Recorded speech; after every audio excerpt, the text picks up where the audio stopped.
Na-miss ko po actually kayo. At napansin ko po ay isang talata na lang ang ibinigay sa akin.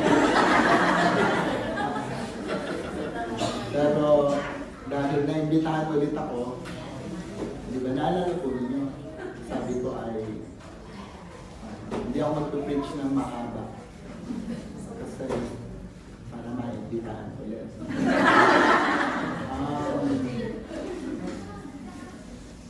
Isang talata.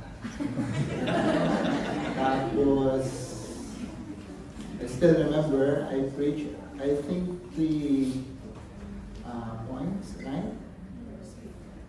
May 2 puntos na lang po ako. Para ay, alam nyo na, 2 lang yun. Either di na talaga ako maimbitahan. Salamat, Pastor Joseph, sa mga elders po ninyo sa pribileyo para ipahiram itong pag-share ng gospel. Actually, during our singing, I was so blessed with the messages of the song. Talagang nakasento sa ating Panginoon, sa sovereignty ni God.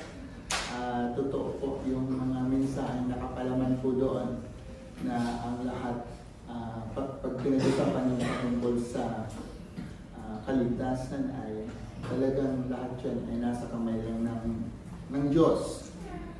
At ang ating talatang pag-aaralan ngayon, yung Ephesians 1:13, binigyan ko po siya ng pamagat na mana. Katiyakan ng mana kay Kristo. Okay po. Pinilit ko rin sa Tagalog kasi kaya naman na Tagalog yung inilanta ay para maintindihan natin. Okay po, I'll read verse. So if you don't mind, allow me to read verses 11 to 14 para maintindihan natin yung context po nito. Kindly follow with your eyes. I'll read the 4 verses. In Him we have obtained an inheritance, having been predestined according to the purpose of Him who works all things according to the counsel of His will, so that we who were the first to hope in Christ might be to the praise of His glory. In Him you also, when you heard the word of truth, the gospel of your salvation, and believe in Him, were sealed with the promise, Holy Spirit, who is the guarantee of our inheritance, until we acquire possessions of it to the praise of His glory.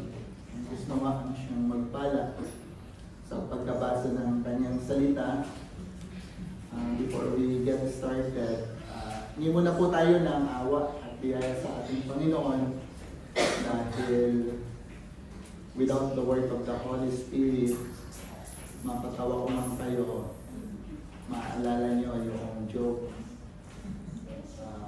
Gusto ko pong maalala nyo kung ano yung pagkilos ng banal na Espiritu sa puso nyo patungkol sa Kanyang salita.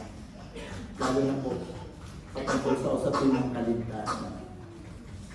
Kung hindi man loobin ng Diyos na makapag-preach ulit ako dito, at least, di ba, nakapag-share ako sa inyo ng gospel na patuloy po ninyong maaalala. So without the work of the Holy Spirit, useless po lahat yung ating ginagawa. Dakilang Diyos, samahan niyo po kami. Nawa, maging matapat po kami sa pag-ahayag ng inyong Ebanghelyo. Dalangin ko po, Panginoon, na patuloy niyo pong gamitin yung gospel patungkol sa aming Panginoong Jesus sa ikaliligtas ng isang hindi mananampalataya. At sa mga mananampalataya ay patuloy na magbigay katiyakan sa amin na we're secured in you. Alam namin, Panginoon, na mayroon kaming buhay na walang hanggan sa inyo. Samahan niyo po kami sa pangalan ni Jesus. Amen. Ang katiyakan ng mana natin sa ating Panginoong Jesus. siguro majority naman sa atin ay Filipino at nanonood din tayo ng mga balita na nangyayari sa atin. Right? Are you after? Kaya yung iba sa inyo gusto na maging engineer, di ba? Nanonood nyo ng balita. At, I mean, you're aware with the flood control controversy. At hindi lang yan, even sa Nepal, makikita po natin yung lawlessness. Ang pinakapupunto ko po rito, because of the corruption, limpak-limpak na pera, di ba? Ang pinag-uusapan.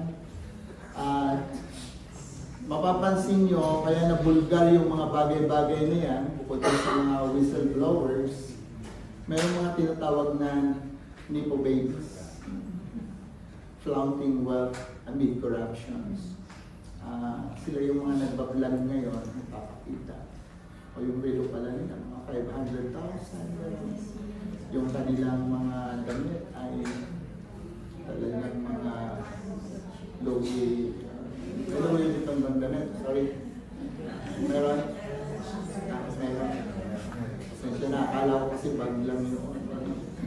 Tapos, I mean, sa Nepal, ganun din yung kaya nagkaroon ng napakaraming pag-aalsa dahil po nakita nila yung lavish yung spending ng mga anak nitong mga politicians. So, pag-aaralan natin kasi mana. Okay? Kaya minsan naiingit tayo dahil wala tayong gano'ng mga bagay-bagay. Lalo na yung, of course, siguro nag-a-aspire sa inyo. As I said, when I was here for the first time, kaya naman tayo nandito. Gusto naman natin makasave kahit konti. Di ba? Pero sarap maging engineer, ano? District engineer. Nakita natin yung corruption. Hindi po doon sa engineer itself, kung hindi po doon sa corruption na nakita po natin. You know what? Minsan, baka mainggit kayo dahil marami silang mga tinatangkilik sa buhay. But as Christians, ang sabi ng Bible, we have an inheritance in the Lord Jesus Christ. Mayroon tayong mana. Diba sabi ko sa inyo, ang mga preachers mukhang mayaman ng dating, pero mayaman lang sa ngiti. Kasi, yung inheritance natin sa ating Panginoon, which is sabi ng Bible, imperishable, hindi raw nasisila, undefiled, unfailing, kept in heaven for us. Pero ang problema, parang yung mga mananampalataya nabubuhay na parang walang mana. Di ba, no? Yung mukha hindi maipinta. Iba sa inyo, baka nandiyan, nakatingin kayo sa akin, iniisip nyo. Iniisip kayo ng pambayad. Ibabayad nyo. Paano na kayo? Tumawag si Buddhist. Pambayad ka. Yun yung mga pumapasok sa ating pag-iisip. In at the same time,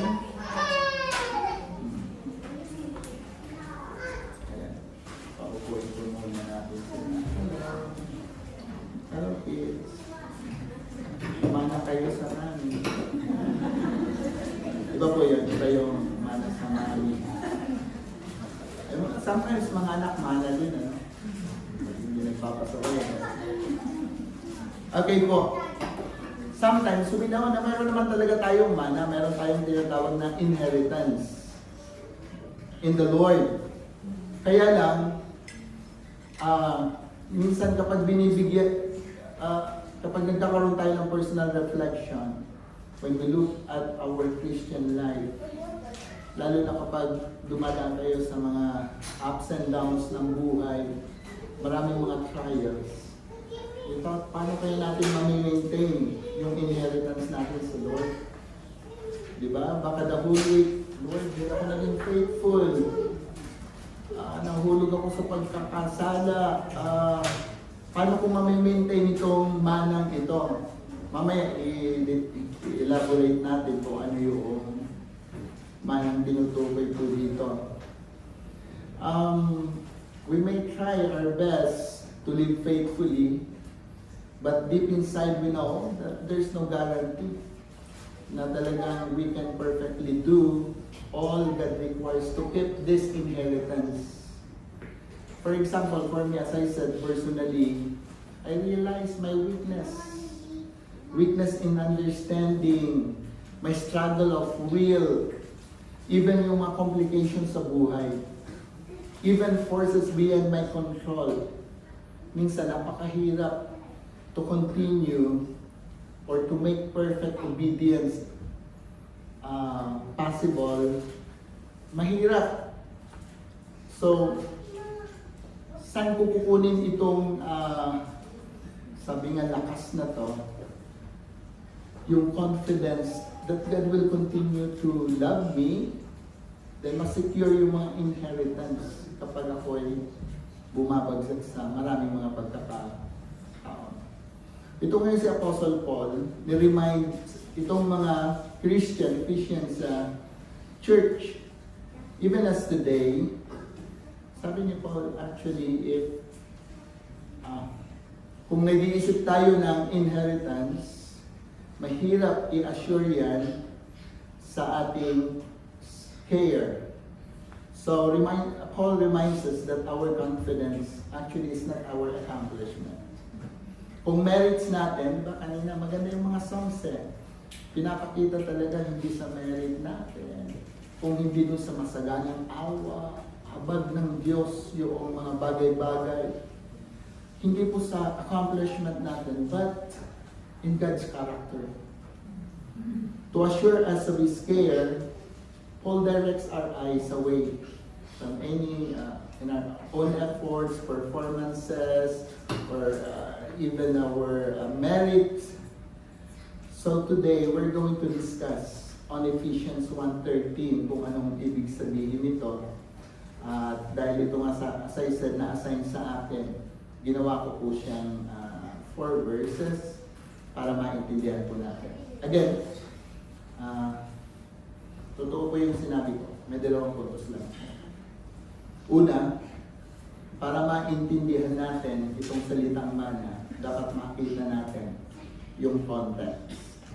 Right? Then pangalawa, tingnan natin bakit hindi mawawala itong mana ito. Okay? Yung kulang yung aking puntos po rito.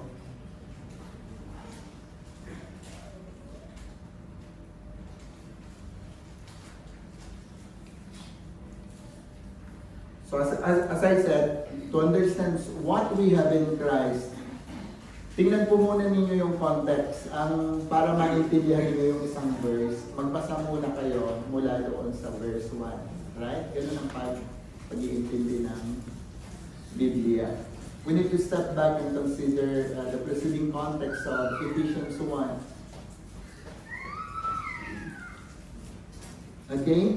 You will notice in verse 3, Paul says that God has blessed us with every spiritual blessings in Christ. Then in verse 4, we learn that He chose us in Him before the foundation of the world. In verse 5, we were predestined for adoption as His children through Jesus Christ. In verse 7, in Him we have redemption through His blood, the forgiveness of sins. In Him we are united, and Him we have hope again and again and again and again. Paul repeats the phrase in Him to give an emphasis that everything we receive from God comes only through our union with the Lord Jesus Christ. So when we come to verse 11, Paul declares, in Him we have obtained inheritance. So my point is, Kapag tinignan po natin yung usapin ng kaligtasan, imposibleng hindi po natin siya tingnan sa isang malaking picture na ginawa ng Diyos at ipinakita niya sa Biblia. Anong ibig sabihin niya? In-itemize po yan ni Apostle Paul sa Romans 8 verses 28 to 30. Kapag tinignan yung kaligtasan kay Kristo, yan po ay madalas na tinatawag na five golden chain of salvation. Ang tawag ng iba dyan, yung unbreakable sequential way of salvation. Dahil hindi natin mapapasubalian yung mga talatang nabanggit po dyan. May mga nabanggit po dyan about predestination. May nabanggit po dyan before the foundations of the world.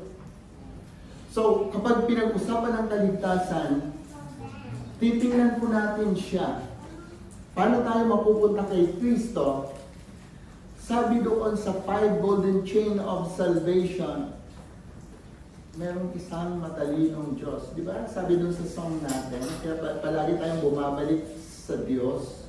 Merong isang matalinong Diyos na from the very start, meron siyang tinawag na He for you. So when we talk about salvation, papasok palagi sa isip nyo yung binanggit ni Pablo about foreknowledge, about predestination, about calling, about justification, and about glorification. Bakit mahalaga po yan? Mahalaga po yan. Unang-una, makikita nyo yung character ng Diyos. Kailanman ang Diyos ay hindi nagbabago. Ang attributes ng Diyos, siya po ay makapangyarihan. He knows everything. Lahat alam niya. Kaya from the very start, before the foundations of the world, sabi ng Bible, mayroon ng foreknowledge.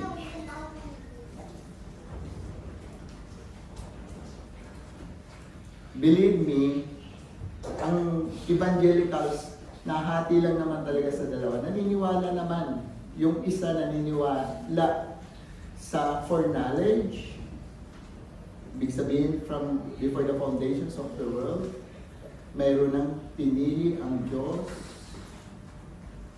Yung isa, naniniwala sa foreknowledge, ng ibig sabihin ay, sabi nila, before the foundations of the world, nakikita niya na mayroon ng tatanggap. But believe me, yung salitang foreknowledge po diyan, hindi po siya a simple awareness. Because we know that God is powerful, right? Makapangyarihan ng Diyos. Kung aware lang siya na mayroon tatanggap, at hindi siya makapangyarihan para baguhin yung taong yon, parang nilimitahan natin yung kapangyarihan ng Diyos. Kaya yung foreknowledge po diyan, hindi po awareness, actually it is an affection. He foreknew. May mga talata sa Old Testament kapag sinabing, halimbawa, Isaac knew his wife.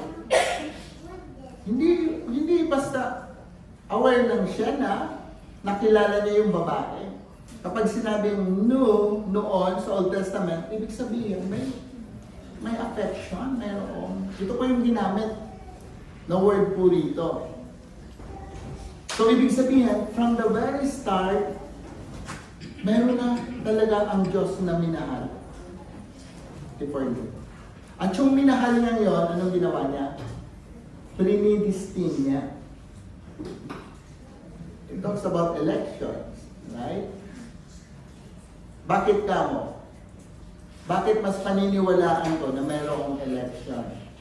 Mas paniniwalaan ko yung sinabi ng Biblia na walang tao mula kay Adan, yung lahat ng taong lumabas kay Adan, walang matuwid, wala kahit isa.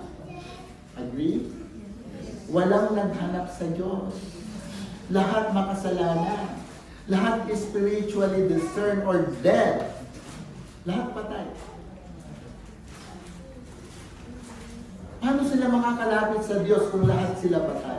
Kailangan ng Diyos na pumili. Ang ginawa ng Diyos, meron siyang predestined. Pastor, yung ibang mga hindi niya pinili, ayun, tuloy-tuloy lang sila papuntang kapahamakan. It is for God's glory. Kung bakit sila mapapahamak? Para makita yung justice ng Diyos. And it is for God's glory kung bakit mayroon siyang mga kinaawaan. Para makita yung great mercy. Hindi mo po ma-appreciate yung kinakanta nating totoong ano sa Tagalog, yung great mercy and great grace kanina. Sukdulang biyaya o awa ng Diyos. Hindi nyo ma-appreciate yan. Kung ang naaalala nyo, kayo ang gumawa ng kaligtasan nyo, kayo nag-initiate. Kaya mo na-appreciate yan dahil nagulat ka. Bakit ngayon? Bakit nakita mo yung sarili mo na you are totally depraved before God? Nagkaroon ka ng pagsisisi at pananampalataya. Kaya mo nagawa yun dahil nga sa kanyang sukdulang biyaya at awa. Then sabi ni Apostle Paul, called. Diba? From time to time, ang preachers, pagkatapos ng preaching, meron po siyang tawag. Ang gagawin po niya, kung kayo'y hindi mananampalataya, magsisi kayo at manampalataya sa Panginoon. Bakit yung iba hindi naman nakikinig? Tama po kayo, malamang hindi pa God's time. Pero bakit totally yung iba hindi nakikinig? At yung iba naman ay nakikinig. Yung po yung tinatawag na yung mga predestined ay darating yung mabisang pagtawag ng Diyos ng pagliligtas. Di po ba? Kanina binasa po ng ating kapatid yung patungkol sa John. Di ba? Sino daw yung nakikinig ng salita ng Diyos? Ng paanyaya? Yung mga tupa. So, ibig sabihin po, kaya ito po ang conclusion ko. Kaya kami mayroong ganong challenge kasi alam ko yung tupa ng Diyos, makikinig yan, magre-repent yan at mag-believe. So to make the long story short, hindi lahat ng nasa church ay tupa. Yung iba ay kambing.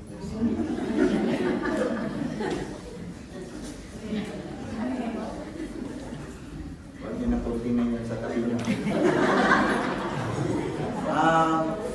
Wala namang amoy kambing sa akin. Wala ay amoy tupa. Yung po yun, yung tinatawag na call doon, yung kanyang mabisang pagtawag ng pagliligtas, ang tawag natin sa theology, effectual call, mabisang tawag ng pagliligtas. At sila ngayon yung nakakaranas ng justification, yung pagpapatawad sa kanilang kasalanan. Ang salita sa Tagalog yan, pag-aaring ganap, o yung pinatawad ng ating Panginoon, yung po yun. Diyan naman sa justification, nakapalaman na yung mga sanctification, di ba? Pag hinati-hati yan, mayroong mga progressive sanctification, di ba naman siya rin itemize. Then finally, yung tinatawag natin glorification for the glory of God. Hindi natin mapapasubalian yan. Kasi, kung ang Diyos ay makapangyarihan sa lahat at matalino, kung yung isang tao ay i-convince lang at hindi natin makonvince, parang walang kapangyarihan ng Diyos para siya ay makonvince sa kaligtasan, hindi na siya Diyos. Right? Ibig sabihin, nagkataon lang talaga na wala, lahat ng spiritually dead, hindi naman talaga makakapag-Christmas. If you will agree with me, kung mayroong mga taga-medical dito, nurse or doktor na nagtatrabaho, kapag patay po talaga, sigawan niyo ng sigawan niya. Diba? Buhusan niyo pa yan ng mainit na tubig. Patay po talaga sila. Right? So we are spiritually, we are physically alive. But if you don't have a personal relationship with God, we are spiritually dead. Yun po yung katotohanan. So in short, dito sa dalawang thoughts na to, I would rather to choose na ang Diyos nilimitahan lang yung quantity. Still, He is powerful. Kaya niyang gawin kung gusto niya talaga magligtas. Then dito sa kabila, nilimitahan naman nila yung kapangyarihan ng Diyos. Kinover naman nila para sa lahat. Nilimitahan nila yung kapangyarihan ng Diyos, yung kakanyanan, ang tinanggal naman nila na okay lang, para ang kaligtasan para sa lahat. So if I were you can choose which truth. Timbangin po ninyo ayon sa tinuturo ng Biblia. Kaya no wonder why even yung sets of songs po ninyo, lahat tumutukoy lahat patungkol sa soberanya ng Diyos. Napakaganda na makita natin yon sa ganong pagkakataon. Alam niyo kung bakit? Kasi pag na-realize po ninyo na kayo ay patay spiritual at binigyan niya kayo ng buhay sa pamamagitan ng banal na espiritu. Later on, tingnan natin kung ano yung proseso. Yung po ay palaging magbubunsod sa atin sa pagpapakababa. Dahil hindi naman natin effort. Bukod sa pagpapakababa, buong pagpapasalamat sa Diyos at pagpuri sa Kanya. So when we come to verse 11, Paul declares, in Him we have obtained inheritance. Ano ba itong yaman na to? Ito ba ay yung milyon-milyon? Ito ba yung mga ari-arian? Ito ba yung savings or yung ating investment? The word inheritance carries a deep richness rooted in both Old and New Testament. In the Old Testament, makikita natin yung physical inheritance na ipinangako sa mga Israelites, di ba? Yung pinangako sa kanila yung land of Canaan. But the land, God Himself was described as His people, His people true portion, their ultimate inheritance. So ito po yung building on the background. Paul shows us that in Christ, believers have received the ultimate inheritance. This inheritance is nothing less, of course, dun sa makukuha natin sa ating Panginoong Jesus. When we talk about inheritance, back to the Old Testament, yung mga Israel, napakahalaga po sa kanila yung mutual relationship with God. So, it talks about relationship, family relationship, closeness with God. Then, kapag mayroon po tayong mutual relationship with God, saka lang natin ma-enjoy yung mana. Ano pong mana na mayroon tayo sa ating Panginoong Jesus? Of course, yung tinatawag nating full salvation package. So anong mayroon po tayo? Dati wala naman tayong buhay, nagkaroon tayo ng eternal life. Then dahil po ay we will spend together with God, nagkaroon tayo ng entrance into the kingdom of God, makakasama natin siya. Then mayroong pangako, yung resurrections of our bodies, the final consummation. Then of course, yung everlasting fellowship with Christ in glory. Yeah. So minsan, pag nagkakaedad tayo, thank you sis. Minsan pag nagkakaedad tayo, ma-appreciate nyo yung good health.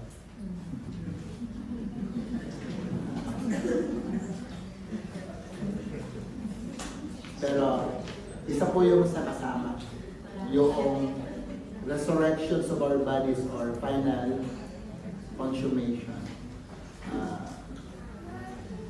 Gusto ko po kasi, kaya ako nabanggit po yan, gusto ko pong i-share sa inyo. Nakakangiti lang ako dito, but there is, meron akong experience this morning. Usually, dahil dalawa yung aking preaching. Pagkagising ko po ng 5, ay pinapolish ko po ang aking i-preach. So, umupo lang ako sa bed for an hour. Sa bed ako dahil minsan di ba sa nakatapat yung aircon, sobrang lamig, ay doon ako sa may bed. Pagtayo ko po, there is a yung sharp pain. Kaya ngayon hanggang inininda ko. Kaya sabi ko sa inyo ay, di ba yung good health? Are you well? Kasi may nararamdaman ako ngayon. Grabe pa yung traffic kanina, sabi ko sa wife ko. Malilate ako, pwede ko ba nakalayan? Paglakad ko talaga, kaya pag wala kayong nararamdaman, appreciate nyo yan. Di ba? Malamang yung katabi nyo, dami ng mga, di ba? Yung mga sila, pag nagkamali lang ay, di ba? Sign of aging po yan. Pero pinagpapasalamat natin sa Diyos. Kasama po yung resurrection body. So, papalta ng Diyos yan. Wala nang nararamdaman. Iba po yung walang pakiramdam, ha? Ibig sabihin yan ay... Yun po yung binabanggit po natin. It means God Himself is our portion. So it is good thing to know that our inheritance is no other than God. Yung fellowship natin sa Diyos ay inheritance na po yun, mana na po yun. Secondary nila po. I know that He is the creator of all things. I know that He is the sustainer. Pag may relationship po ako sa Kanya, dapat di ko na iniisip yung mga bagay-bagay nila. Diba? Kasi, hindi niya ipagdadabot yun sa inyo. Amen. Diba? Hindi nga niya pinagdamot yung kanyang anak. Yung pinagpipray niyo pa kaya ngayon, ipagdadabot niya. So malamang, kaya hindi binibigay ng Diyos sa inyo, malamang hindi niyo kailangan. Hindi, Pastor, kailangan ko talaga.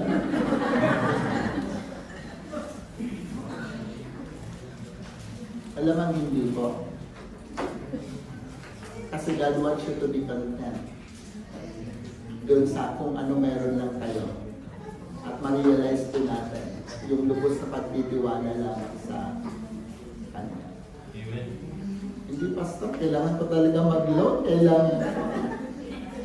Sige, ayaw mo papigil, bahala ka. Yan po. Enjoy. Dapat ma-enjoy natin. O ba, kung ano meron tayo po. Actually, yung contentment, pinapractice yun ng Diyos sa atin doon sa mga bagay-bagay na wala talaga sa inyo.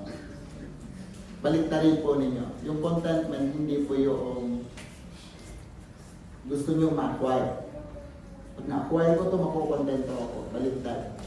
Pag meron kayong hiningi na akala ninyo ay need, tapos hindi binigay ng Diyos, ibig sabihin, makontento kayo doon sa kung ano meron kayo. Believe me, wala kayong utang. Okay? So yun po yung ating point. Then, how can we have this inheritance? It means God Himself is our portion. And with Him comes every blessing that flows from being united to His Son.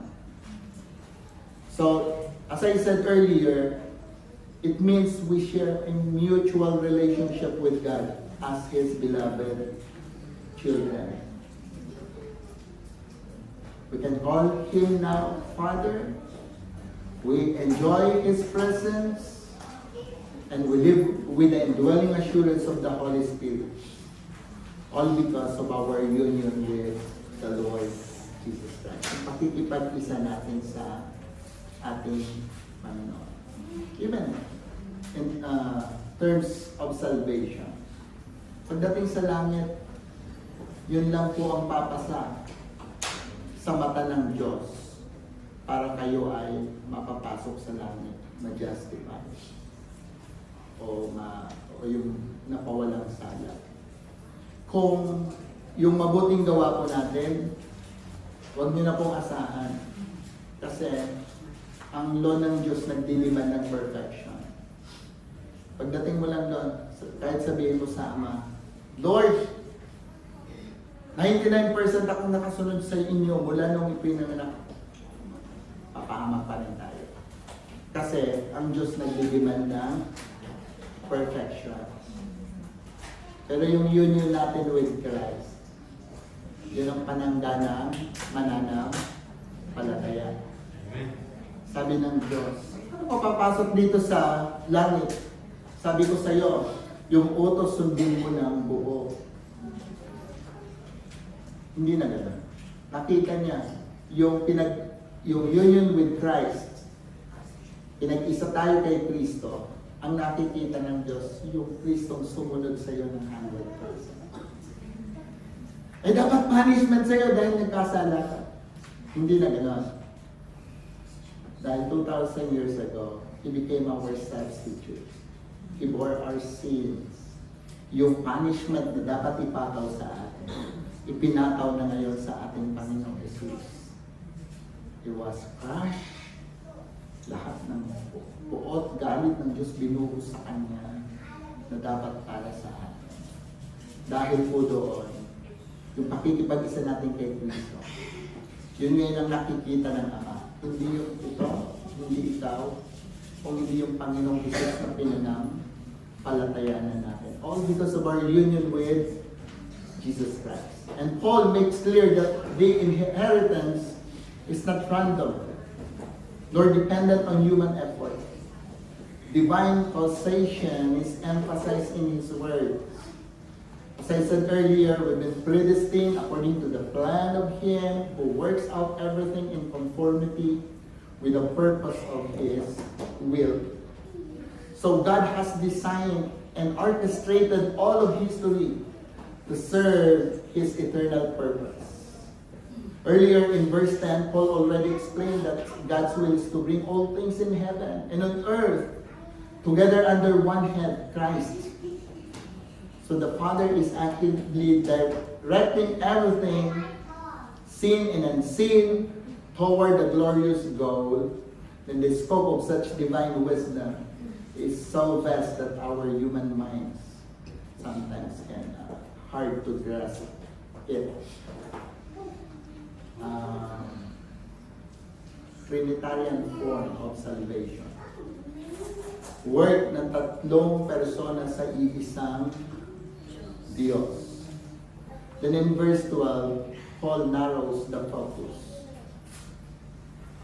Sabi niya sa verse 12, so that we who were the first to hope in Christ might be to praise of His glory. Ano po yung context dito? Ephesians Church. Together with Paul, sabi niya, so that we, ginamit po niya yung salitang we. So, who were the first to hope in Christ might be for the praise of glory. Ano yung we dito? Refers specifically to the first believers. Who are these first believers? Who are they? Jewish Christians, right? Together with Apostle Paul, he was also a Jew who recognized Jesus as the Messiah. And God in His design made Israel His covenant people, the first to bow the knee to Jesus. And what is the outcome of this marvelous plan? Of course, it leads them to worship. Praise upon praise flows when they see the amazing heart of God and the perfections of His eternal design. All of history has been working toward this great end, that through Christ, God's glory would be displayed and His people would forever rejoice in Him. So in short, He hasn't yet said that these promises apply to us. Hindi pa tayo kasama. Tama? Dito sa verse 12. Then that comes next when the apostle shows that God's assurance of care rests not only on His past faithfulness to the Israelites, to the faithless Israel, but also in His present faithfulness to us. Dito na po pumasok yung eksena natin. So, ito po yung number 2. In-extend ng Diyos yung faithfulness niya. Anong sabi to? Okay, we will start our message. Verse 13. In Him you also. Right? After describing God's purpose for we, as Jew, who were the first to hope in Christ, Paul now turns directly to the Gentile believers. Gentile believers first in the Ephesus, and you also were included in Christ. So the first part of this passage was that we who, now comes that you too section. Hindi kayo natutuwa. Dapat matuwa tayo, di ba? And as also, Paul shows that the plan of salvation, first revealed to Israel, has now been extended to all nations. Now both, verse 11 referring to Jewish believers, then verse 13, of course, referring to Gentiles. Gentiles po tayo. Hindi naman tayo bayan ng Diyos. In fact, Pilipino po tayo, kalayo. Diba? Paano napunta yung gospel dun sa Pilipinas? Ayan, nung lumapit tayo dito, nalaman natin malapit pala tayo sa Israel. So at least malapit na tayo ngayon. Pero malayo tayo. Mga Hudyo po tayo. So begin the same way, ang ibig sabihin ng him also. Meaning, now Jew and Gentile alike are now united in Christ. Wala na siyang kinikilingan, wala na siyang pinipili. This is the central to Paul's theology. Remember, there is only, I believe, for this, I don't know, there's only one salvation. One salvation. Salvation is not two separate covenants, but one in Christ.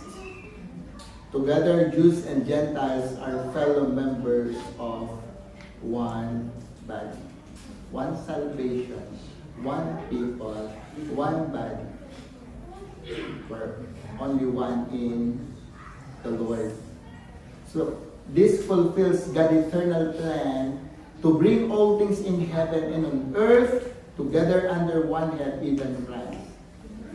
And this plan, of course, is happening now. The God who works out everything in conformity with the purpose of His will, bringing both Jews, Gentiles into His covenant family for the praise of Christ's glory. So what else? In Him you also, when you heard the word of God, this is not just about covenant expansion. It is also about God's mercy. Israel was chosen not because of merit. It is, I believe, it is by God's mercy. And now Gentiles are included by the same mercy. What must they do to qualify? Back to the Old Testament. They have to perform great sacrifices. They have to prove themselves worthy. No. Paul says you also were included in Christ when you heard. Heard what? The word of truth. The gospel of your salvation. How it works. Napakaganda po sa isang church ay church po na ang sentro ay si Kristo. Ang church po na ang palaging binabanggit ay Ebanghelyo, the Gospel. So, ito po yung breakdown ko doon sa aming lokal na iglesia. Breakdown ko po siya sa tatlo. Nung una, nung sa kapanahonan ng ating Panginoong Jesus, The Lord Jesus Christ, of course, used wonders and signs para makilala siyang Messiah. Then even some of the apostles. Pero pagkatapos po noon, anong ginawa ng mga apostles? Anyone? Huh? They preach, then hindi lang po preach.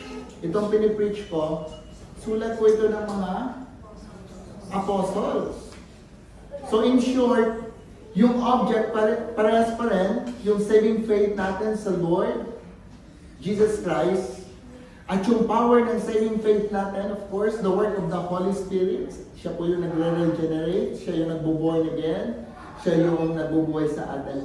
But the means of saving faith is no other than the Word of God.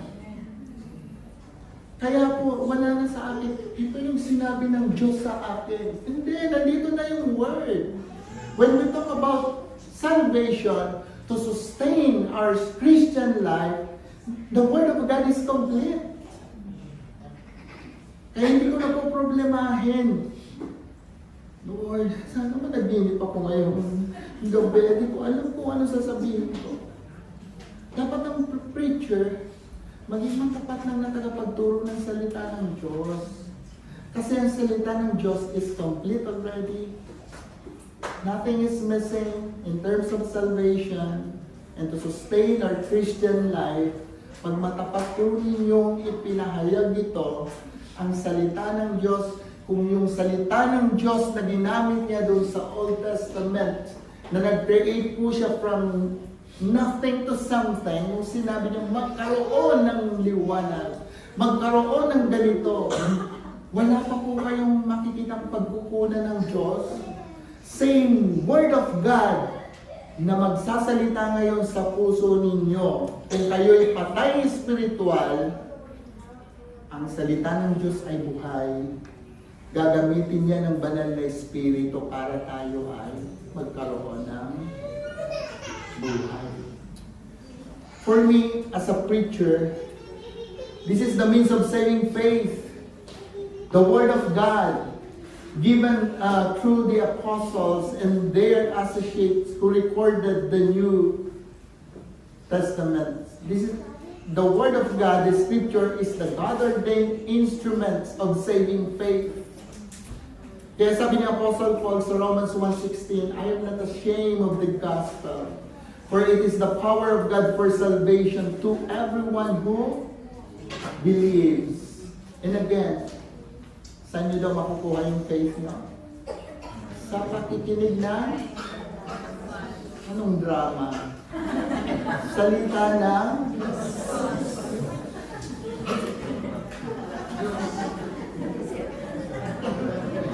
hearing by the Word of God.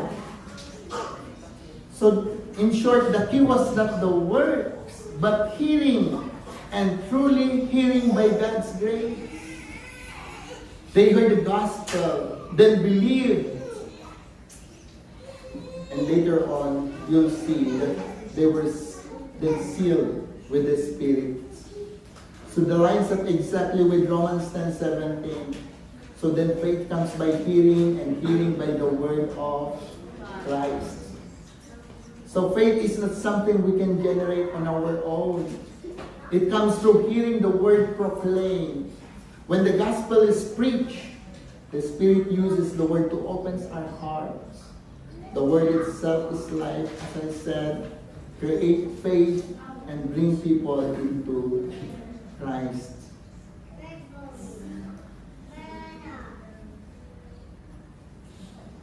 Jesus himself said, no one can come unless the Father draws him. So even the ability to hear the gospel and response in faith is God's merciful work in the heart. This is this stunning grace, especially when we remember yung mga pagan, idolatrous, immoral context ng Ephesus. God claimed them as His own before they had done anything to deserve it. Napakaliwanag po yan. Minahal tayo ng Diyos. God loves us while we were yet sinners. Hindi niya inantay. Mamahalin ko ito pa. Mabuting tao na to. Hindi po tayo bubuti. Kaya lang nakikita yung kabutihan na yun ay dahil sa ating Panginoong Jesus. And just as the Jews' inclusion led to praise of God's glory, so now the Gentiles' inclusion leads to the same end, the praise of His glory. Christ is glorified both in the widening reach of His kingdom and in the mercy that draws unworthy sinners into fellowship with Him. Now, may mana na po kayo. Naalala niyo yung mana? Paul assures, believes that their inheritance is secure. Because, let me read the succeeding verse, the part of this verse. When you heard the word of truth, the gospel of your salvation, and believe in Him, we're sealed with the promise of the Holy Spirit. Ano pumapasok po sa atin kapag sealed? Naalala ko po, nung bata pa ako, alam ko po kapag sinabing may tatak. Kapag bibili ng hotdog, anong tatak? Yan. Yan ibig sabihin, alam niyo na kaagad.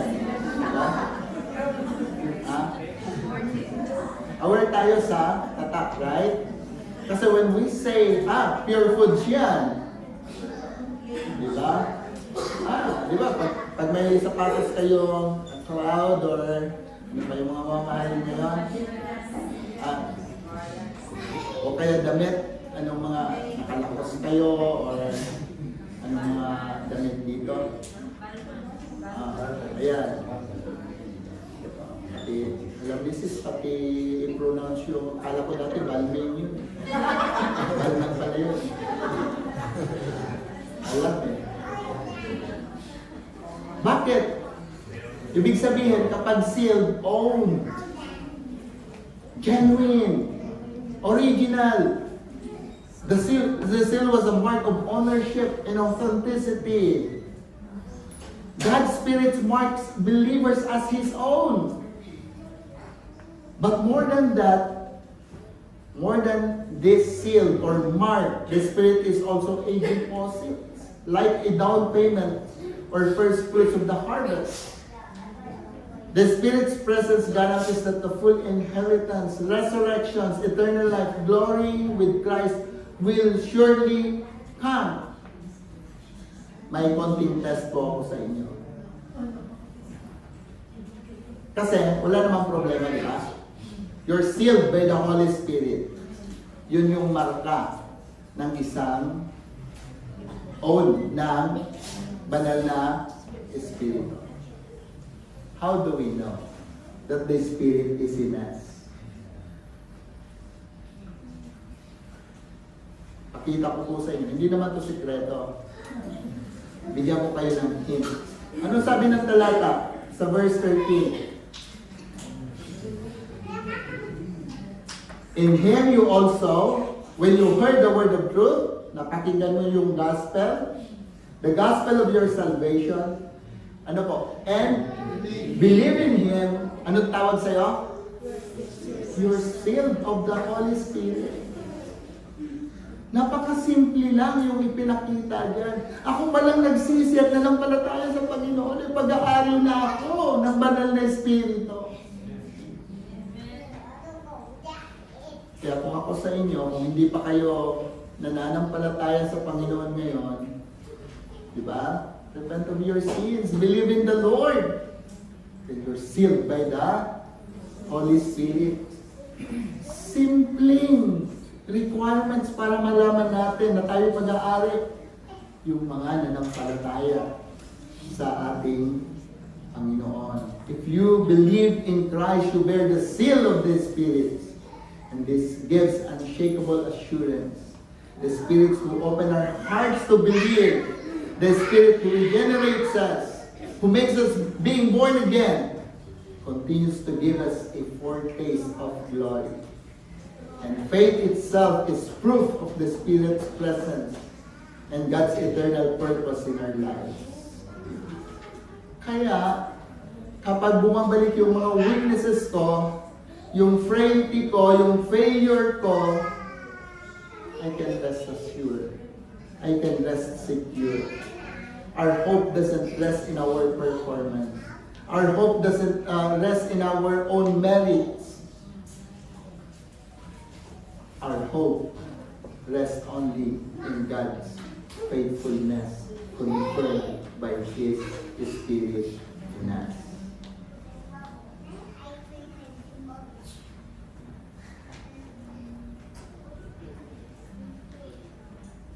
Sa church namin, palagi kong binabanggit ito.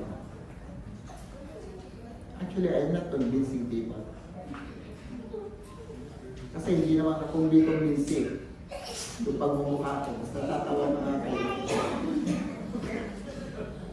But, you will agree with me kung ano yung same spirit na nag-i-illumine sa akin dito. Same spirit naman na nangungusap sa mga puso niyo.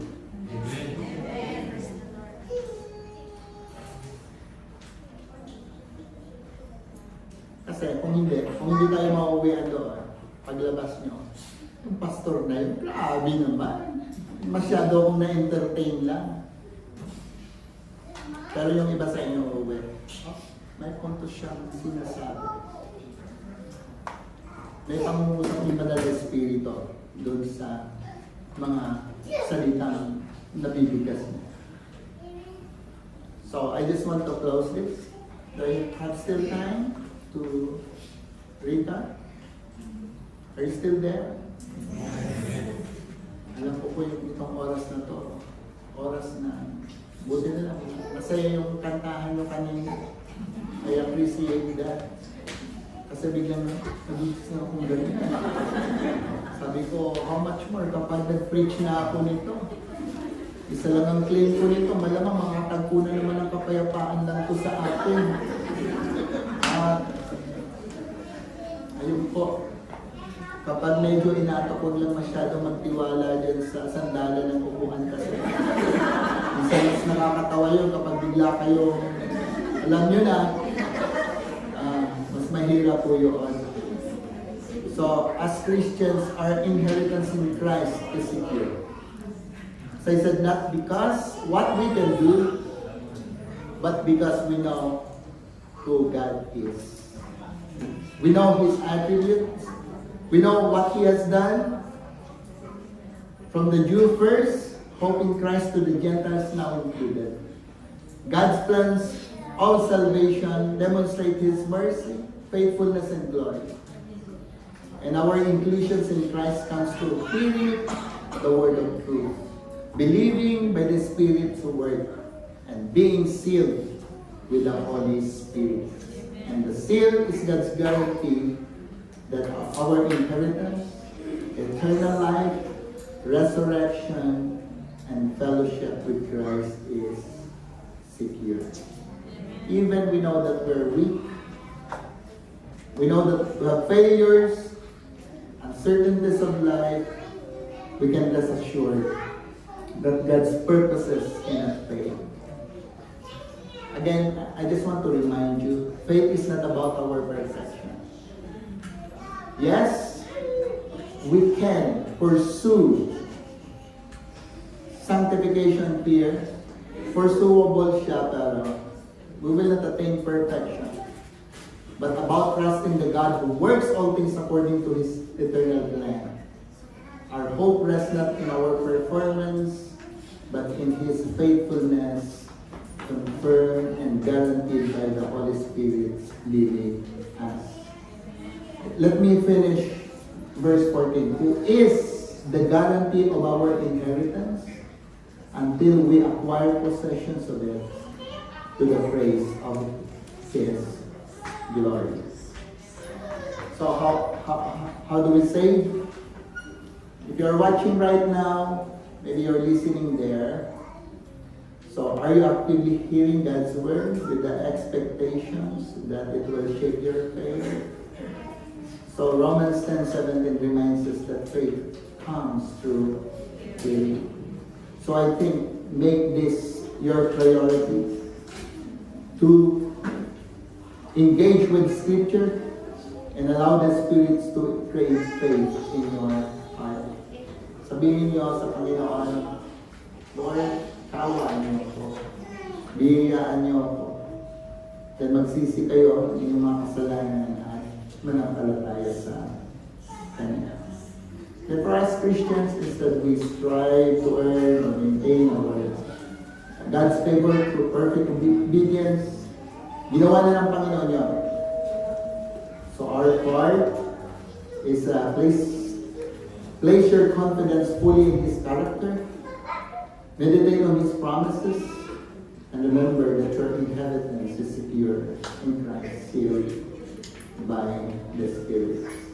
Then, I love the song we sang, the last song we sang. Hindi pa tapos kung bakit pa tayo nabubuhay dito.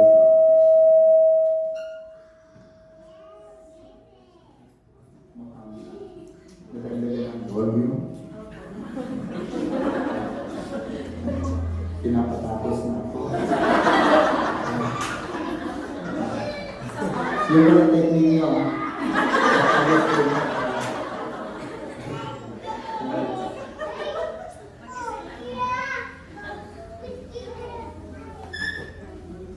kaya tayo nabubuhay pa dito. Hindi pa tapos yung ating mission. Diba? Meron pa dun sa delivery na kailangan ng gospel. So, live as part of God's plan. Sa isang plano niya, continue to share the gospel. Let your life reflect His mercy. Bring praise to His glory. Even small acts of obedience, love, faithfulness are part of the greater story that is waiting. So let's continue to bring the gospel, continue to share the gospel, because there is always hope, a blessed hope. Ang Ebanghelyo lang may kapangyarihan para magligtas. Let us all pray.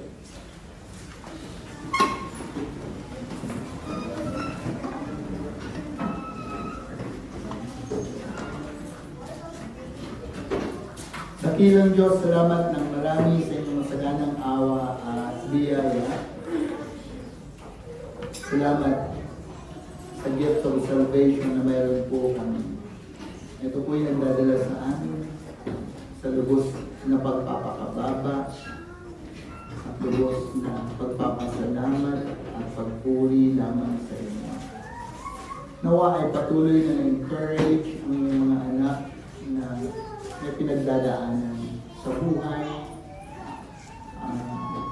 Continue to comfort them. At sa mga hindi mananampalataya, nawang Ebanghelyo ay dalhin po sila sa pagsisisi at pananampalataya. And for this moment, O God, patuloy nawa na makita yung aming pakikipag-isa sa inyo. And for this time, nawa ay igawan niyo po ang basbasan, ang masaganang awa ng aming Panginoong Jesus at ang pag-ibig ng Ama at pagkikipisa ng banal na Espiritu ay umaamin nawang lahat. Amen.